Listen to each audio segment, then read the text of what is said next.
성경은 많은 이야기를 담고 있습니다.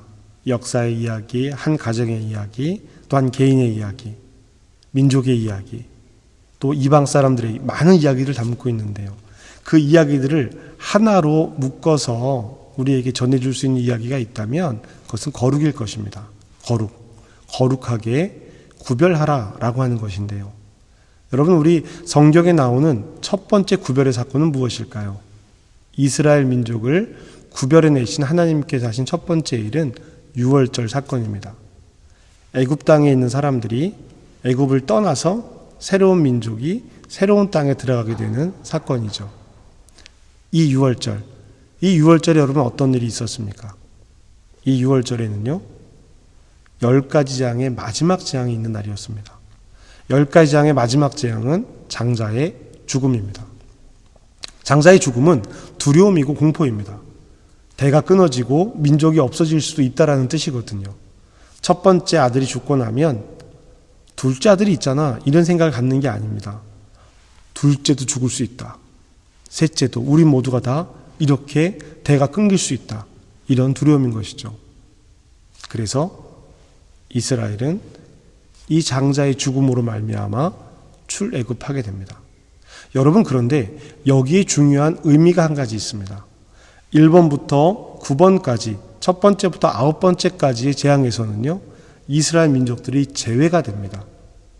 애굽 사람들에게만 해당하는 문제였어요.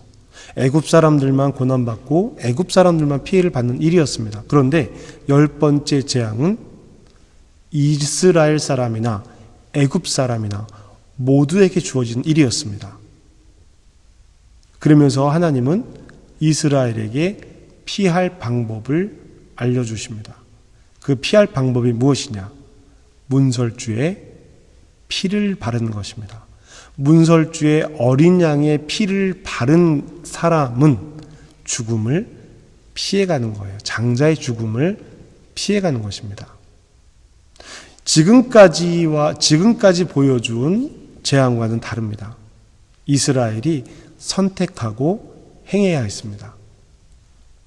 문설주에 피를 바르지 않으면 다른 사람들처럼 죽임을 당하는 거예요. 성경에 보면 감옥에 있는 사람이나 바로의 아들이나 가축의 첫 번째 것이나 모든 장자가 다 죽었다라고 기록을 하고 있습니다. 이스라엘이 문설주에 피를 바르지 않았다면 이스라엘도 죽음을 면치 못했을 것입니다. 레위기 19장 2절 말씀에 보면 하나님께서 율법을 말씀해 주시면서 이렇게 말씀하신 장면이 나옵니다. 내가 거룩하니 너희도 거룩하라. 나는 너희의 여호와 하나님이시다. 하나님이 거룩하니 너희도 거룩하라.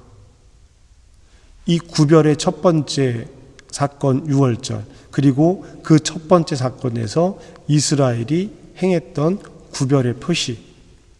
사랑하는 성도 여러분, 우리는 삶 속에서 하나님과 함께 살아가고 있다라고, 세상 사람들과 구별되어 있다라고 어떤 표시를 가지고 살아가고 있습니까? 우리는 거룩합니까? 우리는 구별되어져 있습니까? 우리의 문설주에는 어린 양의 피가 발라져 있습니까? 우리 그리스도인들은 삶에서 이 문제를 가장 먼저 고민해야 할 것입니다. 공부를 하고, 일을 하고, 사업을 하고, 물건을 팔든 어떤 일을 하든지 간에 우리의 문설주에는 예수 그리스도의 보혈의 피가 발라져 있는가? 이 문제, 이것을 가장 먼저 고민해야 할 것입니다. 사랑하는 성도 여러분, 우리는 거룩하게 구별된 왕 같은 제사장들입니다. 그 삶을 저와 여러분들이 감사로 기쁨으로 만날 수 있기를 주님의 이름으로 축복합니다. 우리는 유월절 죽음을 넘어선 하나님의 구별된 거룩한 백성입니다.